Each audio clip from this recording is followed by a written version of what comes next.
it's called the Glory Land.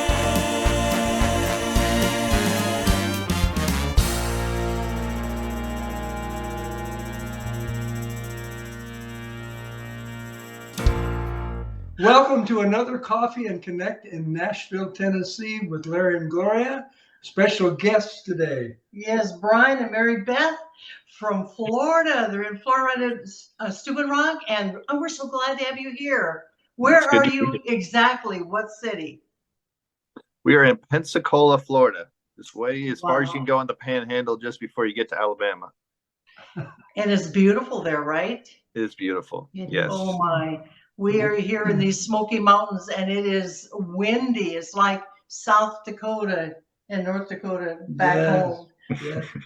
So it's just good to have you here. Yes, we're good. Great We're to going be to have here. a good time today. You and Gloria have some connections.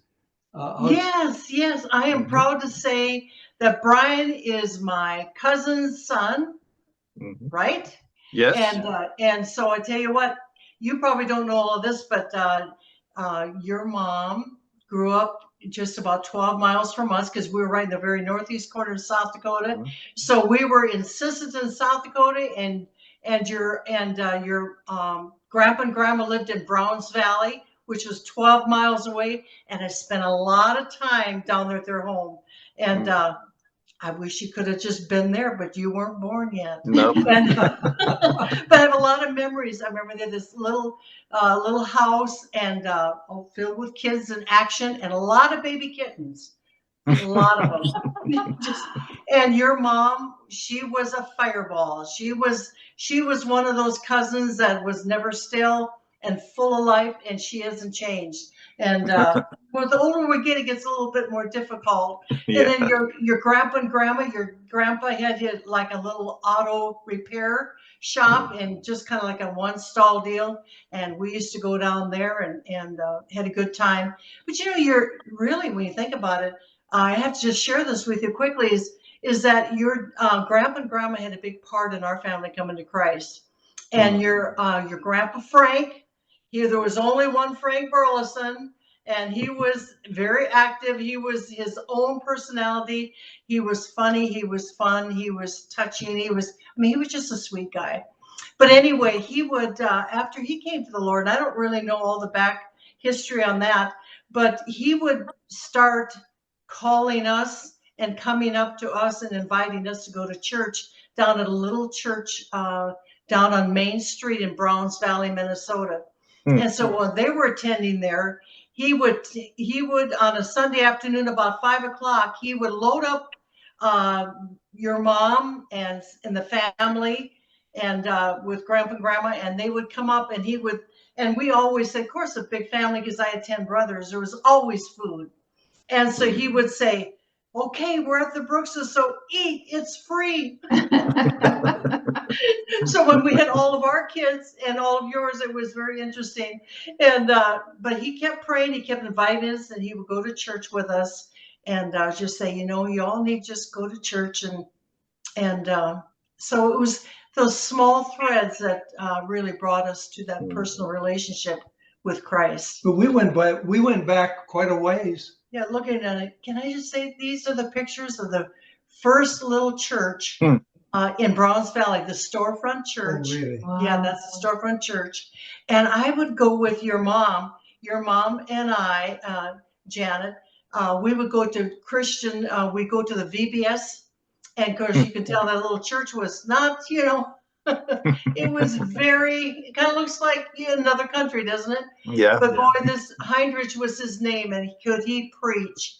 And so he always did vacation Bible school at a tent or someplace else. And so your mom and and my brothers would go visit the VBS. And that was the first time I ever sang a song was in that little church where you saw those chairs. That was the beginning of. And I remember singing the song, I Will Make You Fishers of Men. And I think I was 7 years old. Wow. So that just kind of brings us up to where you're at. Now, Mary Beth, how did you meet Brian? We went to Bible school together. So we went to school of ministry together. To Brownsville Revival School Ministry, actually, is where we met. And we were in our last semester, about to graduate, and funny, we never met each other. The school wasn't huge. I mean, there were several hundred people, but I felt like we knew everybody. Everybody knew everybody by the end of our time, our years there, and we had never met. In fact, I don't ever remember seeing him really. And somebody said, was telling somebody, oh, I'm called to Bangladesh. That's where God's called me. I just know it. And they said, oh, you got to meet this other guy called to Bangladesh. You two really should meet. Oh. What? I've never met anybody. In fact, I told my roommates, I'm going to marry the first man I meet going to Bangladesh. And Brian had said that to his roommates. Of course, we didn't end up in Bangladesh, but somebody introduced us, and I guess the rest is history. Wow. We kind of thought, well, maybe God just hid us from each other so we wouldn't get distracted while we were studying the Bible. Because it was really, we were just about to graduate before we really even met. We even went on a ministry trip together to Georgia, and there was only like 40 people on that trip. Was a outreach in Georgia somewhere, and later he said, oh, I was on that trip. I said, so was I. How did we never meet on that trip? Anyway, the Lord knew at the right time for us to meet. Right time, we caught each other's eye. Yeah. What was it that drew you to her, Brian? Well, I think it was, like she mentioned that her and her roommates had been talking, and she said to them, I'm called to Bangladesh. Whenever I meet the first guy that's going to the same place, I'm going to marry that guy. Well, I was saying the same thing to my roommate. So that was the big thing that opened my eyes. And of course, her being beautiful was helpful. Somebody called to the same place and good looking. That's like a great combination. That's a great combination. Mary Beth, were you called to ministry, or did you marry into, did you get the same calling? Oh no, I was going to the mission field with or without a man. That's where I was going. I was going to the unreached people. That was what I told the Lord. I felt like God had called me to unreached people. And so, I told God I answered the call. And so my mom would say, isn't there some little guy down there that you like? Don't you want to go with somebody to the other side of the world? And I said, Mom, I don't need a man. God will take care of me, wherever he calls me, I'm going. And so she found her mom was saying, isn't there a little man? And she found a big man. I'm quite tall. You probably can't see in the picture. I'm 6'4". You're 6'4", and how tall are you, Mary Beth? About 5'6". Yeah. 5'6", 5'7". That's good. Well, you can always use a little, step ladder. Yeah. Well, you were asking me, how did he get going? How did your calling? Yeah. Was it a really young age, or what was the calling? When did you get it? Which one of me? To the mission field. When Brian. you knew when you were called to the ministry. Sometimes, people would come up to me, some kids would come up and they'd say, you're talking about ministry.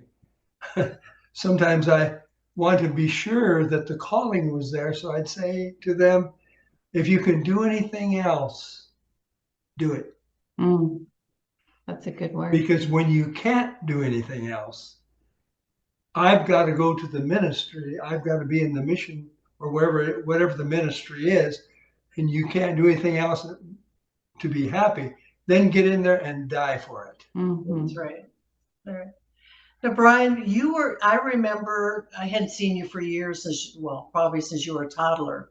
But then when we came into Florida and you were into water sports. Yeah. Mm-hmm. How old were you when we started coming through and staying with your parents? Well, I don't remember you all staying with us much when we lived in Seattle area. No. Yeah, but in Florida, we moved there when I was 12. So it must have been 13, 14, something like that. I don't know did you ever stay with us when we were at not Pine Lake, the Lake Pansy house, the smaller one? No. Okay. So I was probably about 15 or 16 then. Yeah. So you were tell me just quickly about these sports that you were, because I remember seeing all these trophies and things. Mm-hmm. Yeah, so what happened? What was the transition? Where were you, and how did the switch over to God got hold of your heart and said, Brian, we're on a journey? Yeah, well, that, that area, that part of the country, they call it the water ski capital of the world. And so it's Yeah. hard to live there and not get into water skiing. It really is. So there's always somebody who has a boat, and you're going over to their house. And of course, we always had boats in our family, and we always lived on lakes. And so that's how I started getting into water skiing. And we had this little John boat with a 15 horsepower engine on it. And we were just little guys at that time. And so we would get that boat going up as fast as we can, and we come off of our knee boards on our bare feet behind it, and all kinds of things. We just would, anything we could do, we'd do it.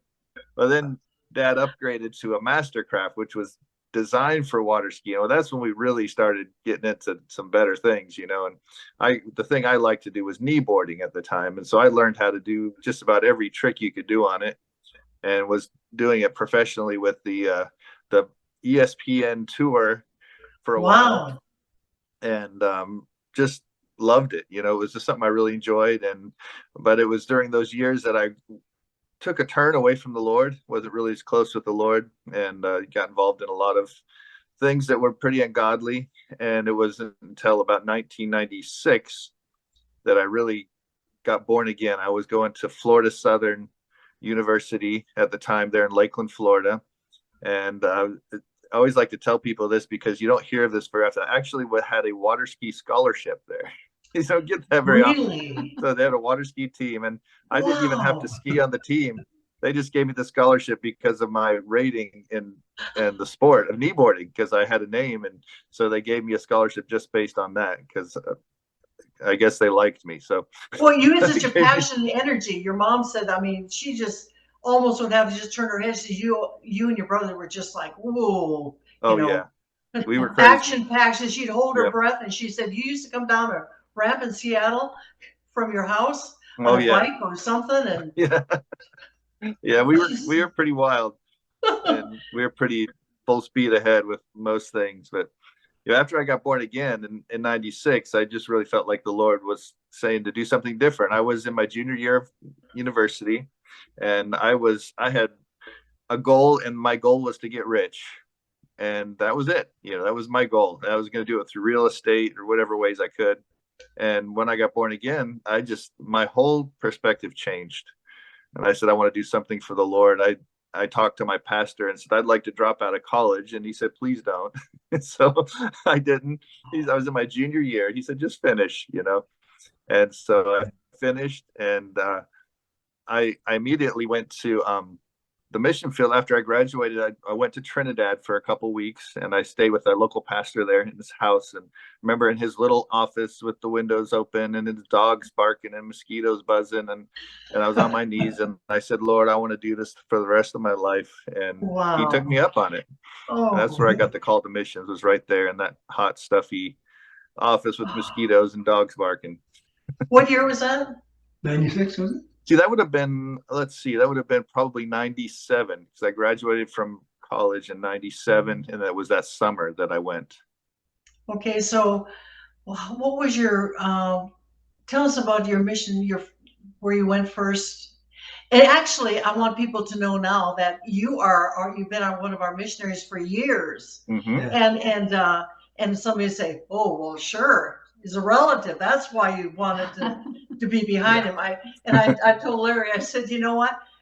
Being a relative was wonderful, but what really got to our hearts was your passion for missions, passion for the lost, passion to equip pastors and people in these other countries. So tell us about it. Just feel free to tell us about it. Yeah, well, Mary Beth's going to have a different story than I was, because we didn't meet until about 2000. But in my early years after I graduated from university, and I took that 2-week trip into Trinidad there, and I knew God called me to be a missionary. That summer I went to Haiti. I went in and out of Guyana, into the interior, the rainforest, and every opportunity I could find to go on a mission trip, I would do it. And I was in the jungles of Guyana this one trip, and the trip was all over, and those trips were very challenging, very difficult. You're going through rainforests, and sometimes the river's low, and you're having to push the boat in the middle of the night through the rainforest with all kinds of animals and things, and snakes.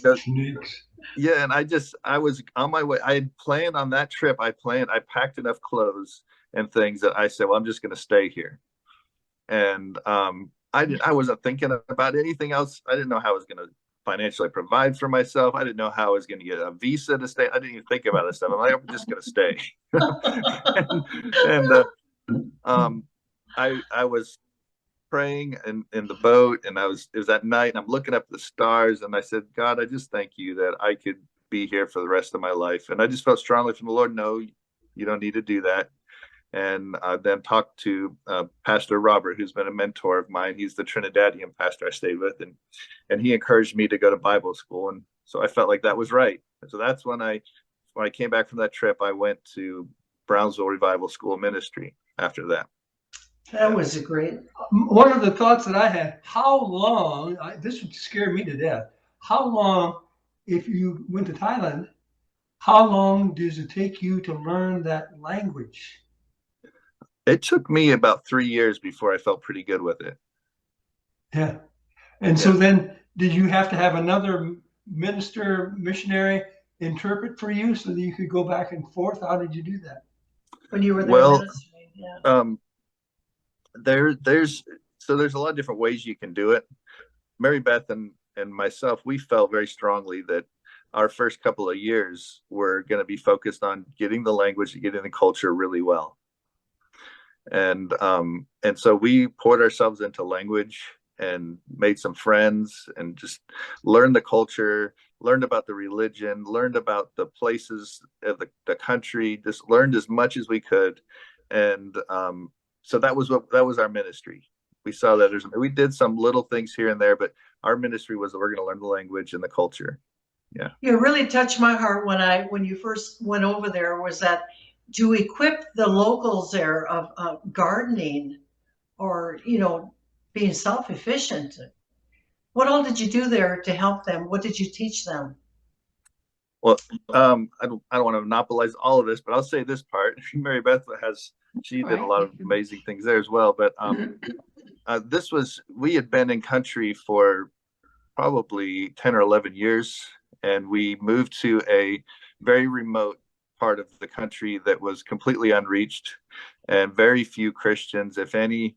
And we were the only missionaries that I knew of in the entire province. And the way that we felt when we went there, that because Thailand is a place that the Buddhism is it's a very strong part of their culture, and their communities are very strong, close-knit, and nobody goes outside of that. So we wanted to get inside the communities as much as we could.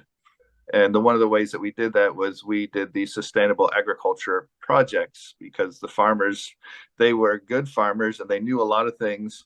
They were struggling to make ends meet because the price of fertilizer, the price of seeds, the price of labor, everything had gotten so high that they could hardly afford to make any profit anymore. And so I did all kinds of different little projects that could be something with fish or something with vegetables and fish together, or chickens or ducks, or we just did all these different things, experimenting with it to see if we could help the farmers find a way to supplement their income. And so our goal was to start some businesses and see if they would be successful. And that's what we were trying to, that's the way we were able to get into the community. And we became friends with the mayor and friends with all kinds of people in that community that had never heard the gospel before. And so they were able to not just see our lives, but actually, of course, we shared Jesus with them. And yes. A funny story about that. There was a project, an agriculture project, a royal agriculture project way out in where we lived. And they had tried to build some chicken coops and do some things out there too. And Brian had talked with the man who ran it, and one morning I was sitting on the back porch, in just my home clothes, and I had a kid in my lap. I think our fourth child was just maybe learning his ABCs or something, so I've got kids doing homeschool at the table, and went out on the back porch, and I probably hadn't even fixed my hair or anything. And all of a sudden, around the back of the house comes this man from the Royal Project and a TV crew. And here I sit with my hair in a ponytail and my baby in my lap, learning his ABCs, and Brian's doing stuff, and the dog and the dishes are on the back porch and the sink. And, probably the washing machine was out there, and they come around and say, hello, we brought a TV crew out here to see what you all are doing, and we're going to put this on like the Thai PBS kind of a thing, you know, like what would be in America PBS. And I thought, what in the world is happening here? And so they did. They walked around and they filmed it and they asked questions, and they left. And I thought, well, that was one of the craziest things that God has done. And then they didn't tell us when we would be on TV or anything. And then, I don't know, maybe a year later, I don't know where we were. One of our friends in Thailand said, I think I just saw you on Thai TV. Did you do a show about the agriculture projects that you're doing? And we said, well, yes, but that's been a year, maybe 2 years. I don't know. Anyway, we never saw it, so I have no idea, but we were able to talk about Jesus and agriculture and, you know, our lives. And that was a really funny thing that. But that was a real time thing, you know, Yeah. even though you weren't expecting it, but for people, when you were expecting, they saw you in real time, how you really are. That was great. Well, just take a minute. Tell us about your family, pictures of your family. I think Marnie has some pictures there. And see, when you went there, wow, I mean, that's a whole nother deal of taking your family. Now, tell us about the family. Just take a minute and tell us about their names, and what a beautiful family. Thank you. Wow. We went as newlyweds when we had our 3-month anniversary in Thailand, which I guess you're not supposed to do, but we did it and it worked out for us. So we got there in November of 2001. So we got married in September and we landed the end of November 2001. Oh my. And then within a few weeks of landing in Thailand, I found out that I was expecting our first baby. So we got married September 2001, and we had Asia, our oldest, the following September 2002. And so we were in language school all that time, and I was trying so hard to learn as much as I could before she was born because I knew it would be rough, but I had really horrible morning sickness. And so then I was bedridden basically for months and crying in bed going, I got to catch up with Brian. He's going to beat me in language school. So that was our first. I didn't have to worry about that. We both ended up being able to learn language and reading and writing. And, you know, we had good Thai friends and that were involved with our kids' lives too. Well, that's what's so amazing is that you're like our family. Yes. That we, you know, the family was a family ministry. Yes. Well, we work as a group. In other words, you know, the kids loaded in the equipment. The kids they practiced, they rehearsed, they had their responsibilities, and so everybody worked together as a unit. So how did you do with yours? How did you? I mean, first tell us the ages and their names. Okay. So Asia is our oldest and she's 21. And second is Mercy. Mercy's 19. Micah is next. He is 17. Tyndale's next. He's 15. And then Creed is 11 and Davy is 7. So this picture is a couple of years old, actually. Once everybody starts going to college and back and forth, it's hard to get pictures together. So, but yeah, we did do that. We had these backpacks we'd stick the baby in, or a front pack we'd stick the toddler'd go on the back and the baby'd go in the front, or we just take them with us everywhere we went. And that worked for the first couple, but then you get a little outnumbered. You have a few kids. And so then, we had 3 and then we had 4, and people say, I don't know how you do that. And I said, well, it's a good thing they only come one at a time, usually. So we did though. We took them with us wherever we could. And, if it was appropriate place for them to go, we did that a lot. We lived in the village. And so people were always at our house and we were always outside and talking with people and eating with people, and kids were always at our house. And our house was kind of the hub for a lot of the neighborhood kids, the village kids. They come and hang out, and I'd teach English on the front porch on Saturday mornings, and that was always a good way. And then my kids were involved too because they speak English, so they can help with the English teaching. And we did all kinds of things Interesting. That's over so the years. interesting. Did they all kind of just, did any of them kind of go through this deal? Why are we here? Or were they always, that's all they knew? That's all they knew. It's like our kids, Yeah, I think that's all they it's all knew. they knew. They loved living in Thailand. In fact, when we really felt the Lord was transitioning us back to the States, Brian and I thought the kids are never going to go for this. But they did. That was another miracle, really, a testimony to the goodness of God and his speaking Yes. to all of us is when we transitioned back to the States this last year, which has been difficult. We don't understand what it's like to grow up in another country. We were born and raised in America, and so we don't, the mind of a missionary kid is different. It's different than ours. We have no idea how much of culture, missionary kids absorb until you come back to America and you don't know what they know or don't know about the culture. And there's still moments Yes. where we have to say, okay, hey, in America, this is the way kids do it here, or teenagers do it here, or just this is American culture. We don't say that, we say this, or there's just different things where my kids will say, what is that? And I think, oh, I have not taught my kids what that thing is. How to explain that? Yeah. Well, that is so interesting. I've got a question now. If we come to your house with the kids and everything there, what would be the food of choice? Would it be Thailand or would it be American? Curry and rice. They'd eat it 7 days a week, curry and rice. If I made it. Curry and rice. Isn't that interesting? Wow. Well, see, now I just honor you because your children have followed you in ministry. And a lot of times you hear people, complaining, but of all ministries, I think I've seen more dedication on a missionary's children than a lot Yes. of even evangelist children and PKs. And so when people say, oh, it's really rough, and I said, well, there's something more than them being rough because they follow in their parents' footsteps. So now you have Asia, which is attending the college. She's how old? 21. 21. And where's she at? Asbury University. And how's it going? Must Yeah, have been a she's great doing great. year.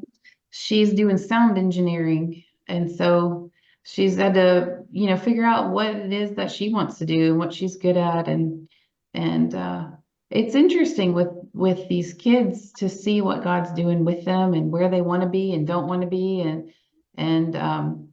we have a couple of our kids that are just really pining to get back to Thailand, and Oh, really?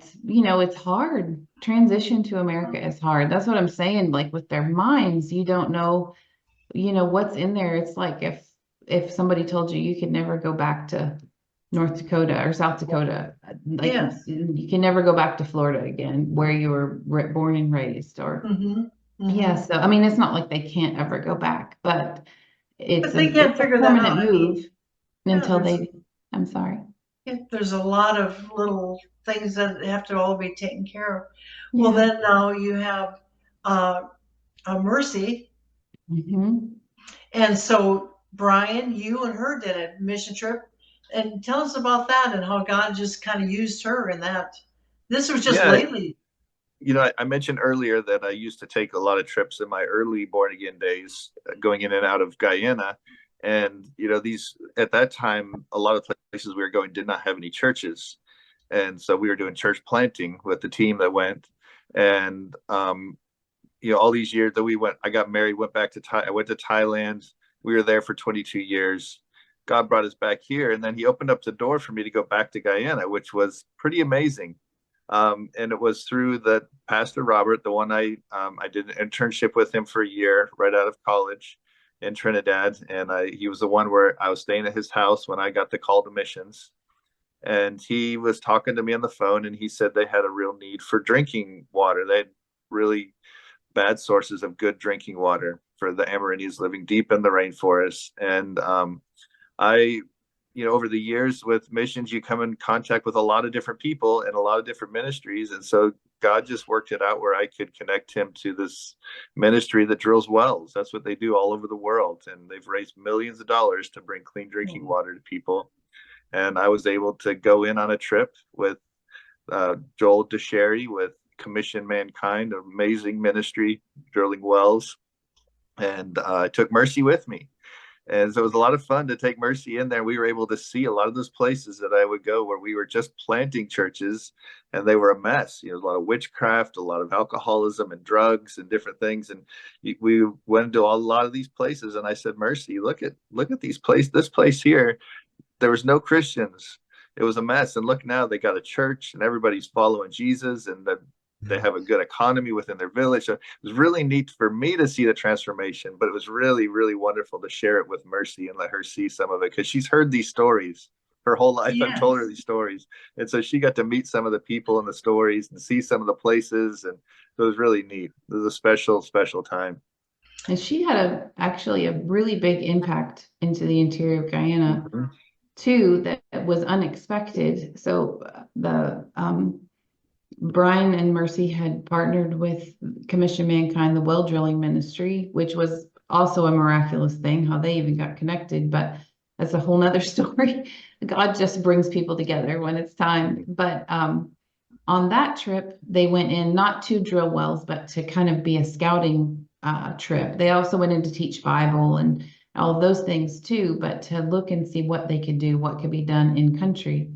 And somebody from our Globe office said, oh, you should pick up one of these water filters and take it with you. We were working with some organization before and taking water filters in places. You should grab one. And people kept saying it. And so I got one. I said, Mercy, and Brian, you were here too that day. I said, this is one of the water filters that everybody keeps saying we should take. So they took it home and kind of put it to the side. And Brian even said, I don't know if that really would work down there. And we're going to do wells and everything. And Mercy, at the last minute, she just thought, I'm taking this with me.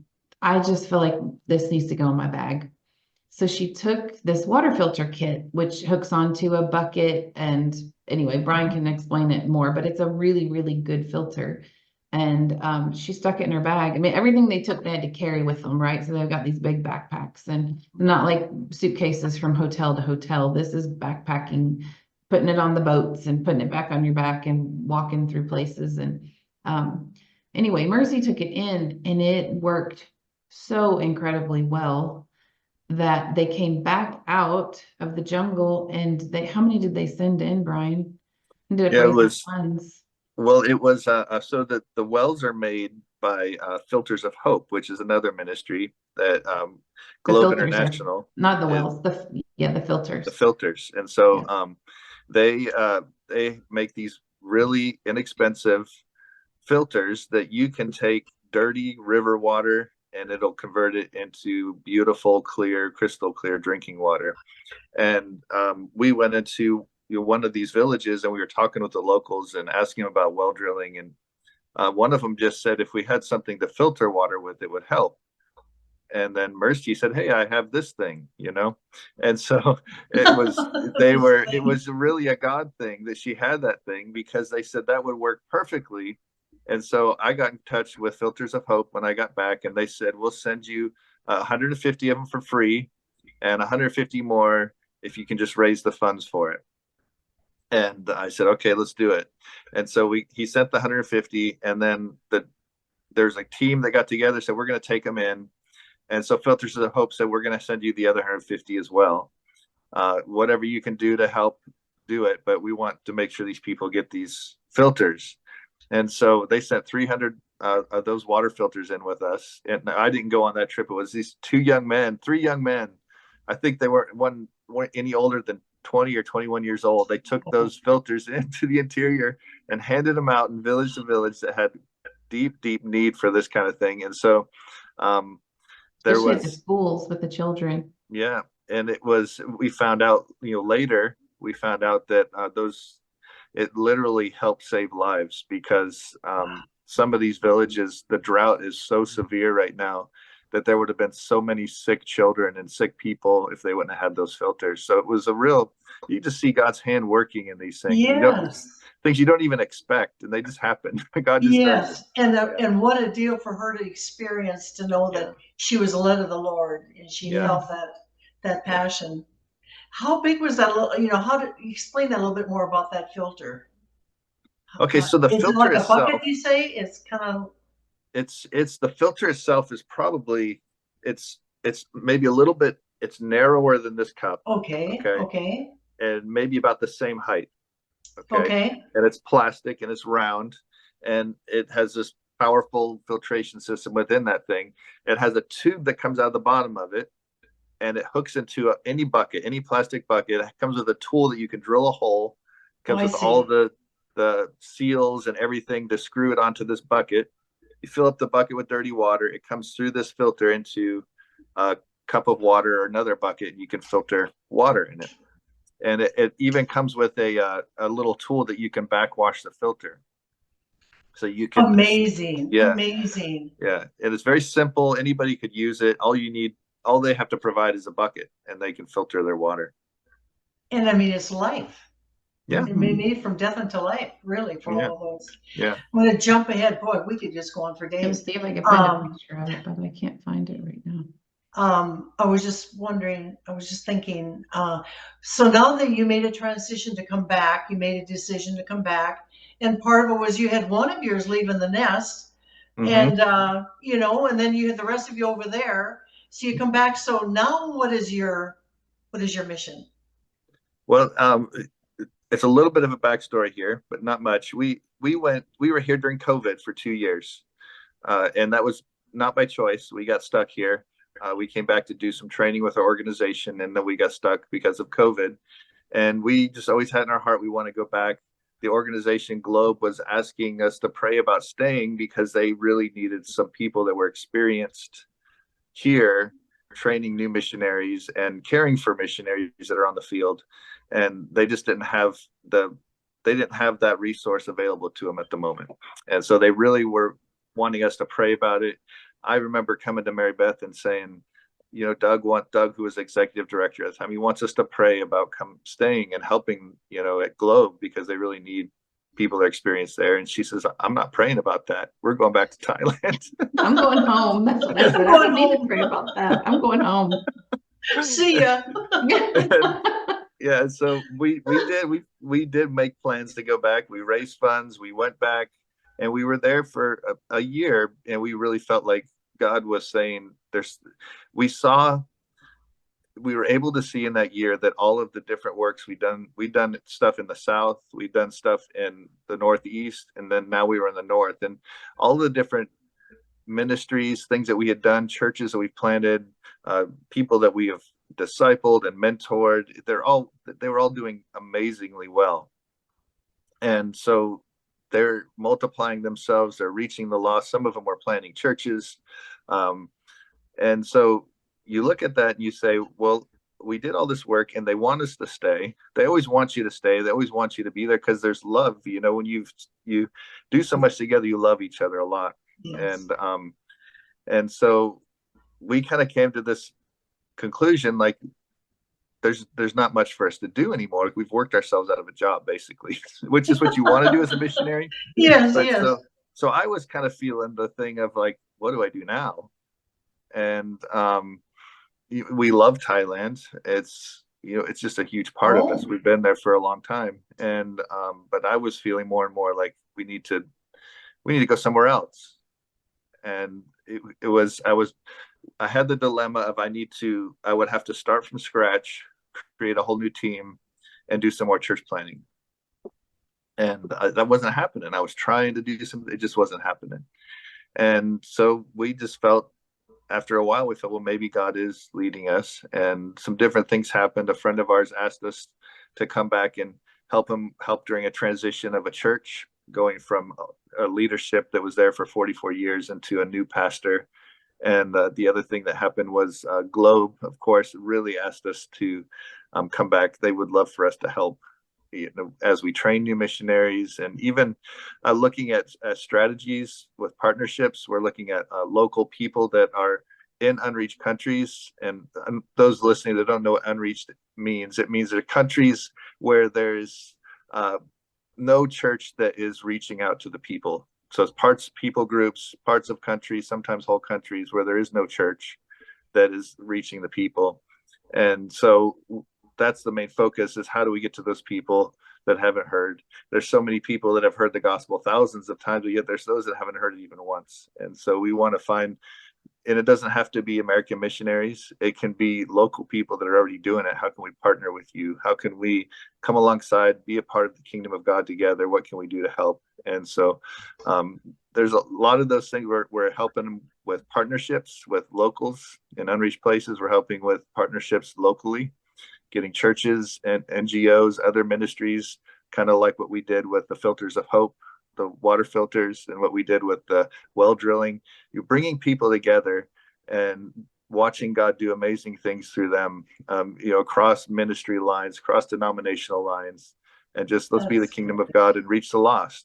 And another big part of what we do, I'll let Mary Beth share this part of it, is member care. So we pastorally care for missionaries. I'll let you share that one, Mary Beth. Well, we are officially the assistant directors of member care here at Globe. So we work closely with the directors who live in Scotland, and they've been on the mission field forever and ever. They were in Japan for a long time, been in Scotland for a long time.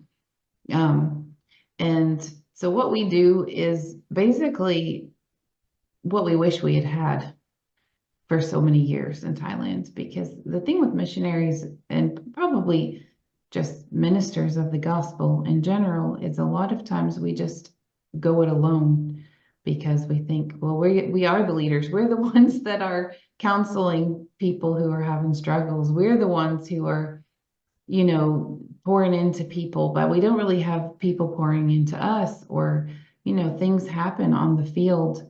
I put it like this. I think one of my newsletters I wrote, because I was just praying and asking the Lord, like, how do I describe this? We have all had the dark night of the soul, right? Like we cry ourselves to sleep. Surely the sun will not come up tomorrow morning because this grief is more than I can bear. Everybody's had that. We've all had those situations. And for missionaries, most of the time they're doing it alone. Depending on where they live and their team situation or their organizational situation, they either don't feel comfortable sharing with people, or people will say, well, you chose this life, it's your choice. You're the one who ended up over there. Nobody made you do it. So, how do we say I need help? Because, like for us, I remember one of the times we went through a really hard time. Brian's dad passed away. We had 2 miscarriages, all within about a year or 18 months. We had so many different things going on with people we were working with in the ministry. We were living alone on the backside of a mountain, near the border of Laos. We had almost nobody. And who do you talk to? Where do you go? Who tells you, hey, you probably need to take a sabbatical, or go talk to a counselor, go debrief with somebody? And so I think it started our journey of just looking for an organization that had member care, because we thought, well, we're okay, but yeah, we're not okay. We need people to shepherd us and pastor us and talk to us, and people who've been there and done that. And some of our last years in Thailand, there was a situation where I was in a car accident, and I wasn't hurt, but somebody else was. And it was a very, very scary time, but we went through a time where, our adrenaline was going all the time. We can't sleep, we can't eat. And we ended up going to somewhere we had told people, oh, there's missionary counselors, there's debriefers for you up in Chiang Mai, you should go. We've told everybody to go, but we've never been ourselves. And so we said, okay, I think this is time for us to go talk to somebody. And so when we got there, I remember the counselor saying, I want you to make a list of all the things that you feel like are traumatic that have happened over the years on the mission field. And so I just started making a list, and I mean, it just went on and on. And this thing happened and this thing happened. This is not stuff you put in your newsletters. This is not stuff you tell your parents about, or even your home church. You know, you write out the good stories in the newsletters, but there are murders that happen, and there are, you know, unsafe situations that we end up in. And, you know, we lived in a area our first 10 years where a lot of things were going on. There was a insurgency. And so when we went in, and I you know, I wrote some of these things down, and then the counselor said, whoa, this is quite a bit of things. And I said, well, you live in South Thailand. It's like living in the Wild West, you know. And we would talk about our stories of things that had happened, and he'd say, you're telling these things like you've never really talked about it before. And I mean, we talked about it among each other. Missionaries kind of counsel each other, but everybody's got their stories of things that have happened. And like I said, we signed up for this, and isn't this normal missionary life? And so anyway, it was really eye-opening, I think, for us to say, hey, missionaries really need care, and they need some guidelines on within the care that says you need to get some help. You need to talk to somebody about this, or you need to talk to us about this, just to debrief and get it out. Share with somebody else. You know, there was times when things would happen and we didn't even tell our organization, and we weren't trying to hide anything. It was just like, we'll suck it up and keep going. They didn't say that to us. No. But we thought, well, why would I tell my organization that this happened? This is just normal. You know, somebody breaks into your house, or like I said, there was murders, there was bombings, there was stuff. And you just think, well, why would I whine about that? Or why would I tell anybody about that? And definitely not going in the newsletter to scare everybody. And so that really started us on this road to saying, hey, okay, we need care. So do all the people around us. And, you know, so we connected with Globe International at that point, and changed over to Globe from another missions organization. And then after a while, we ended up being on the member care team. And so, you know, people think, well, missionaries don't have marriage problems, or missionaries don't have problems with their kids, or missionaries don't struggle. They don't have arguments when their finances are tight, or, you know, the whole bottom of their ministry doesn't drop out. They don't get stabbed in the back by disciples, or, you know, bad-mouthed and blacklisted and all the things that happen. But who are the missionaries going to talk to about this? And so people feel like you're up on a pedestal, you know. And so I'm thrilled to hear that, because Larry and I felt the same mission with young pastors. You know, they come in thinking, wow, you know, we're going to be held up on this pedestal, and, you know, and have to get shot a few times. right? Not friendly fire, but Yes. you know, that was part of our ministry, is just ministering to these young couples, ministering to these people who have gone through loss, or, you know, the pressure of the wife gets married to the pastor. The pastor's married to the board's married to the church, and then you got mom at home, and all of a sudden you realize you're living two different lives, and you have to put on a face, you know. I understand it all. So I just want to thank you for that. I want to thank you because there's such a need, and they need somebody that will just be there to either pat them on the back, or cry with them, or laugh with them, or, you know, whatever it is. You know, we have been so blessed. Brian, you were just going to say something. Yeah, we for so many years, we were the pioneer missionaries. We were going to places nobody wanted to go, reaching the people that nobody wanted to reach. And we planted a lot of churches. We raised up a lot of leaders, and we were the frontline people. And now we're in a different season where we get to back up those frontline people. Yes. And I'm telling you, I didn't know if I'd like it, honestly, but it's fun. Oh, the it's mentoring. Not only is it fun, but it's just, it feels so good to be able to be something to somebody that we never had. Yes. we have a lot to be thankful for, Brian. I was thinking as you were sharing all these stories of, how back in a lot of this goes back to your grandma Dorothy, a great woman of Yes. God. Oh my, she was a prayer warrior. She knew the word. She could preach a sermon in 5 minutes and convince you need to be saved. And I think about Frank, your grandpa, and how he took that time. We had the opportunity uh, when he was in the hospital with cancer. Was it brain cancer? I don't remember. It Was was he? in his brain, I believe. Yeah. Yeah, I think so. And so when we did a ministry trip out there to Salem, Oregon, we went to the hospital to see him. And of course, we were shocked because we were so used to him being a strong, healthy guy. Didn't hardly even recognize him. Didn't recognize him because, the cancer had just eaten away. And they said, I'm sorry, but they said, I don't think he's going to be able to respond to you at all.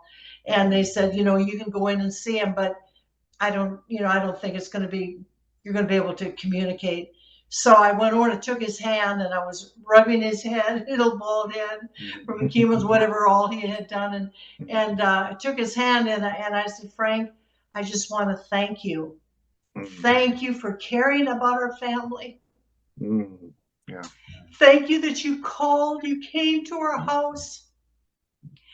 And you had that burden for us as a family, knowing that we needed Christ. And I said, I just want to thank you, because I said, now look now. When we look back, Brian and Mary Beth, we think about if it hadn't have happened. Look at the people in your family that's been serving God. Your brother Frank and Fran that's been in mission work. Others involved in it. And in our family, Larry's family, 3 brothers, and in my family, 3 of us in ministry, which we've had the privilege to minister to hundreds of thousands of people through every means there are. So when I took his hand and I said, Frank, I just want to thank you. I said, can you hear me? And he was just silent, just didn't even move. And I said, Frank, I just need to know, I want you to know, thank you. Thank you, thank you. I said, if you hear what I'm saying, squeeze my hand. And he took my hand and he squeezed it. And that was the greatest gift I could receive, because I realized his mission, what he had a mission for, and what your grandmother and what your mother is not just my cousin, but she's such a dear friend, and she's a prayer warrior, and we're very close. But to think of the legacy that we pass on, that you're passing on to your children and to our children, our grandchildren, and what a great gift. And I want to thank you for sharing your ministry today. And if anybody wants to be there to help with your ministry financially, Marnie would have you put it up on the screen at the end, because we are closing our office. We're in a different phase.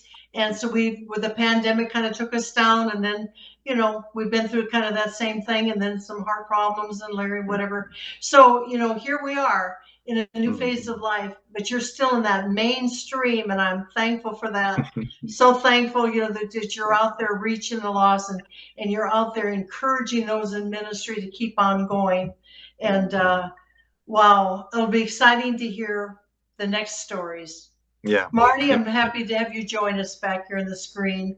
Marnie is our wind beneath our wings. She's been with us. She's our everything here.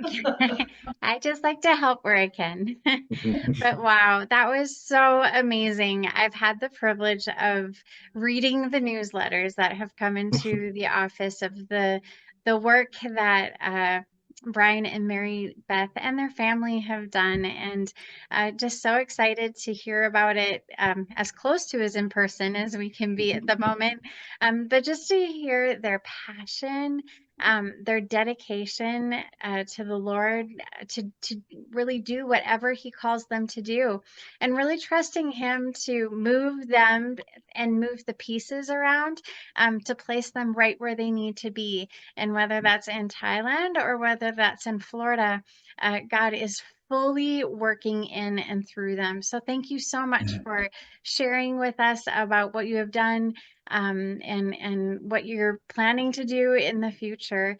By the end of today, we will have this marvelous episode uploaded to www.larrylundstromministries.org. Go ahead and click on the big Coffee and Connect Live banner, and it will take you to all of our CC Live videos. This one will be the first one, as it is the most recent. And to share with someone, maybe you know someone who you just know has a calling or a passion for missions. Send this to them. Help them hear about the heartbeat and the history behind the calling, and what you can do with a big yes in your heart. And so just click on the 3 dots in the top right-hand corner, and that will open up the link to share however you would like. I want to thank you for being with us. This time has gone so quickly. We want to do an update one later. Yep. All right? I want to say thank you to you all too. You have been so faithful to pray for us, to write to us, to check on us, that was part of our member care, actually. You all would write and say, how you doing? And we're praying for you, and just how faithfully you all have financially supported us over the years too. We thank you for that. Yeah. Thank you. Thank you for being faithful. Pray that God's just going to continue to bless you, and we pray that the rest of our friends that are out there, that you will join us, and we'll be back, and you'll be seeing this like now and enjoying it and sharing it with your friends. Okay. God bless you till we meet again. All right. Yes. Amen. God bless you all. Bye-bye. Bless you. Bye. About 50 years ago in South Dakota, the Lundstroms knelt in prayer to God one night. There the Savior sent us with a message that we should sing about eternal life. We've been rolling down that long, lonesome highway, traveling to help our fellow man. And we'll keep traveling on, singing a happy song until we hear God's call in glory land. We've met a lot of friends in all our travels. We're so blessed. We know their prayers have helped us stay alive. And we're so thankful. So if you ever feel impressed to mention my name, then you know it's my turn to drive. We've been rolling down that long, lonesome highway, traveling to help our fellow man. And we'll keep traveling on, singing a happy song until we hear God's call to glory land. And we'll keep traveling on, singing a happy song until we hear God's call to glory land.